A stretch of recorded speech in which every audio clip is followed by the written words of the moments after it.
Has expired. Thank you. Chair now recognizes the gentleman from Florida, Mr. Mast, for 5 minutes. Thank you, Chairwoman. Thank you, Mr. Secretary. I want to talk about a few different areas of spending. My colleague just brought up the Global Engagement Center. Now, whether we're talking about GEC or state officially or USAID or U.S. Agency for Global Media, the fact of the matter is you guys put out solicitations, grants, sub-grants to the agencies that, or to the entities that get grants, NGOs, you name it, dollars spread across the globe. And this is the statement of what I believe should be a statement of policy bipartisanly between Republicans, Democrats in the House, those in the Senate.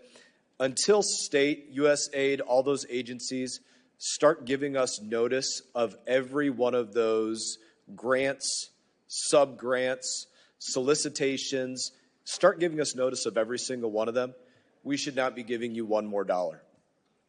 And I think the proof for why that is the case is in how, in far too many circumstances, you all really have no idea where the money is going. And I'm not saying it's easy to figure out where it's going in every circumstance, but that can't be the situation. And I'm going to reference a few different places.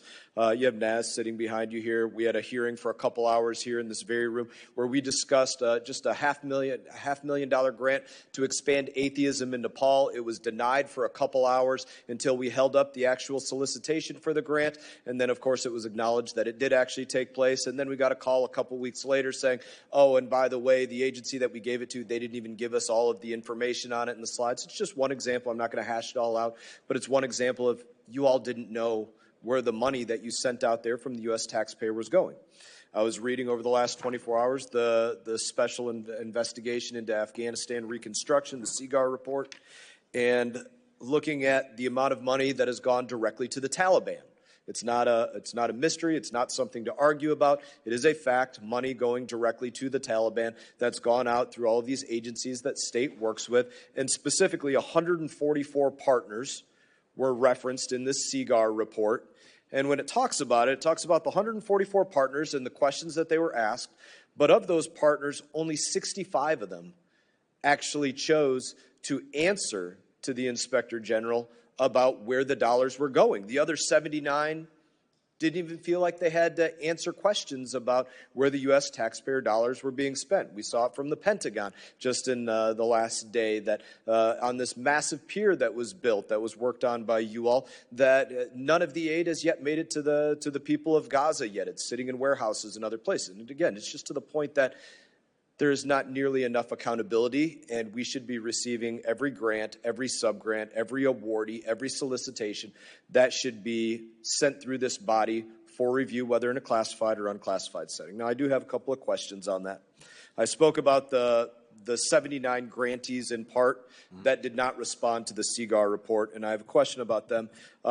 Since that time, have you frozen any of the bank accounts of those 79 entities? Congressman, we've looked very hard at the CIGAR report. I think it's important to note that money does not go directly to the Taliban. It goes to the UN, NGOs.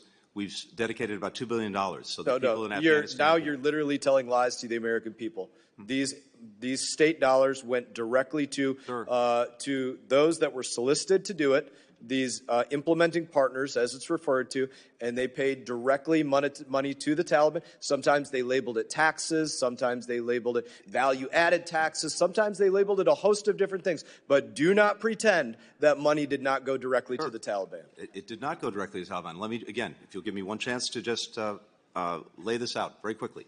No. Well, okay. I mean, I'm because here to answer questions. Anybody can go out there and read the CIGAR report. I invite them to do that. So $2 billion dedicated to helping the Afghan people. $10 million. The answer is no. Not looking to have you filibuster the time for this. I do have some more questions. Have you frozen any of the bank accounts of the 79 entities that just chose to say, piss off, America, we don't feel like answering your questions about where we've just got the report, and we'll work on any consequences that need to follow from it. So no, though, but that's the answer. Nothing frozen yet.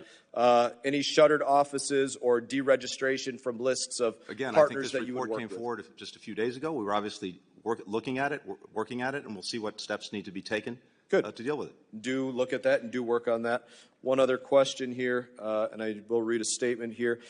From the CGAR, they did ask this question: to affirm the accuracy and completeness of the responses provided, they requested that state attest to the questionnaire that it was distributed to all implementing partners, that responses were not altered, and attempts were not made to influence the implementing partners, and state refused to answer if that was the case. Would you answer that?